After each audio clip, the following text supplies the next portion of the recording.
Seal করে রাখা আপন জুয়েলার্সের শোরুম থেকে 13.5 মণ স্বর্ণ জব্দ করে সরকারি কোষাগারে নেওয়ার কার্যক্রম শুরু করেছে শুল্ক গোয়েন্দা। বৈধ কাগজ দেখাতে না পারায় আপন জুয়েলার্সের 13.5 মণ স্বর্ণ শুল্ক গোয়েন্দা আনুষ্ঠানিকভাবে জব্দ করার সিদ্ধান্ত নেয়। সকালে সংশ্লিষ্টদের উপস্থিতিতে এই স্বর্ণ জব্দের কাজ শুরু হয়। গতরাতে শুল্ক গোয়েন্দা ও তদন্ত অধিদপ্তরের মহাপরিচালক ডক্টর মইনুল খান জানান, জব্দকৃত স্বর্ণ ঢাকা কাস্টমস হাউসের শুল্ক গুদামের মাধ্যমে বাংলাদেশ ব্যাংকে জমা দেওয়া হবে।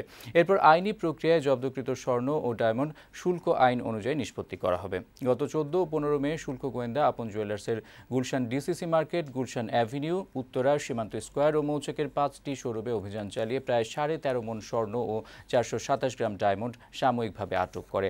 আত্মপক্ষ সমর্থনে আপন জুয়েলার্স কর্তৃপক্ষকে 3 বার শুনানির সুযোগ দিলেও তারা কোনো প্রকার বৈধ কাগজ দেখাতে পারেনি। তবে আপনের মালিক পক্ষের দেয়া 182 জনের তালিকার মধ্যে 85 জন প্রকৃত গ্রাহককে মেরামতের জন্য জমা রাখা প্রায় 2 কেজি 300 গ্রাম স্বর্ণালংকার অক্ষত অবস্থায় ফেরত দেওয়া হয়েছে।